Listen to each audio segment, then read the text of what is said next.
The सिंधुवर्ल्ड.com की पेशकश। अॼु जा सिंधी अखर आहिनि उॾंदड़ खटोली, विमान या फूकणो। पोशीदी राय मतलब लिखियल या वोट।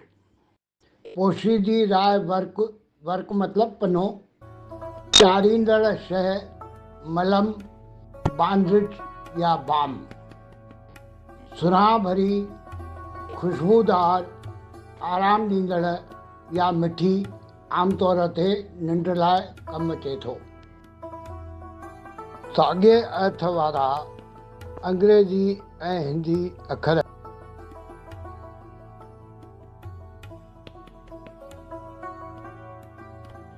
राम काननि जी खट खे फूकणो ॿधी उॾंदड़ खटोली बणाए ॾेखारियो।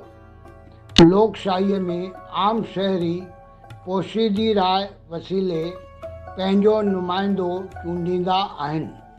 हाणोके समय में भारत में पोशीदी राय वर्क जी जॻह ते EVM जो उपयोग थींदो आहे।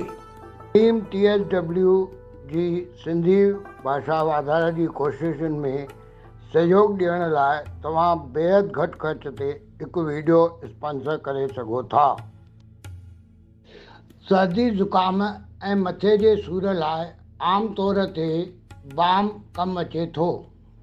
मथे जे सूर खां आराम ॾींदड़ बाम खुशबूदार रूप में बि मिलंदो आहे। सिंधियत सुहिणी रहे।